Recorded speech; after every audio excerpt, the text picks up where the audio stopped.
नमस्कार, स्वागत है आप सभी का फ्रंटलाइन 24 में। मैं हूं आपके साथ साहिबा सिंह।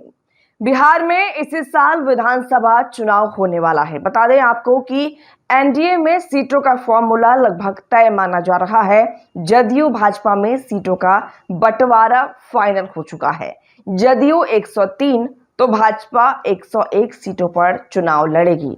जो बाकी एनडीए के घटक दल हैं, कितने सीटों पर चुनाव लड़ेंगे, इसको जानने के लिए देखिए पूरी रिपोर्ट। एनडीए में काफी जद्दोजहद के बाद सीटों का बंटवारा फाइनल। जदयू 103, भाजपा 101, लोजपा 28, जीतन राम मांझी की पार्टी हम 6 से 7 और उपेंद्र कुशवाहा की पार्टी 4 से 5 सीटों पर लड़ेगी चुनाव। नीतीश कुमार सीटों के बंटवारे को लेकर काफी परेशान दिख रहे थे। बेचैनी का कारण था कि राजनीतिक गलियारों में जदयू और नीतीश कुमार को लेकर तरह तरह की चर्चा हो रही थी।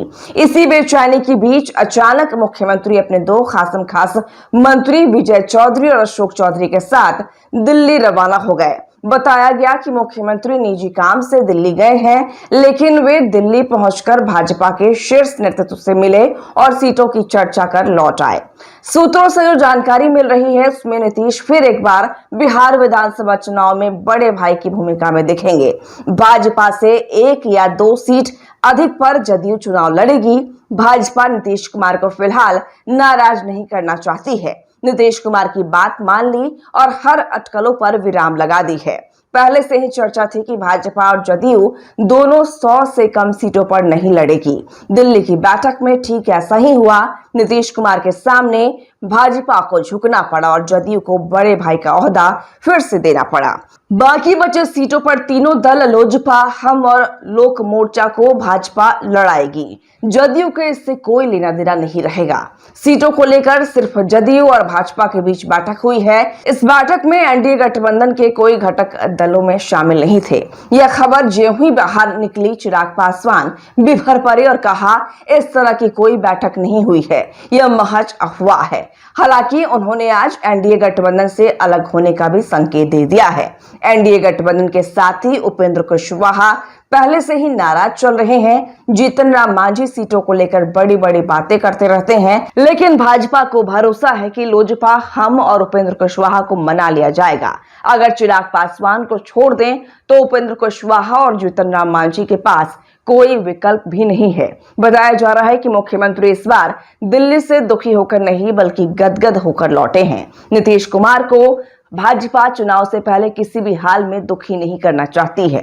कारण साफ है कि आज भी अति पिछड़ा और महिला वोटरों का बड़ा हिस्सा नीतीश कुमार के साथ है।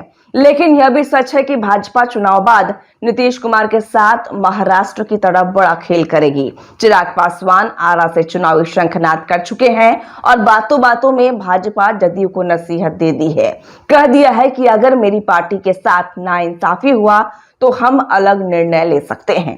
जदयू के साथ समस्या है कि दल के 7 से 8 सांसद भाजपा के पाले में जाने के लिए तैयार बैठे हैं। ये सांसद समय का इंतजार कर रहे हैं, लेकिन कोई भी नया खेल भाजपा चुनाव बाद करेगी, इससे पहले नहीं।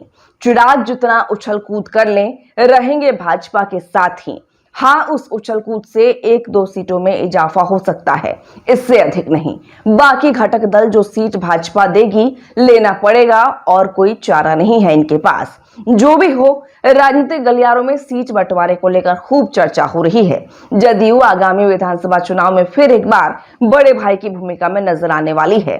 जहां तक महागठबंधन की बात है तो वहां सभी दल सीटों को लेकर अलग अलग राग अलाप रही है और एक दूसरे को आंख दिखा रही है।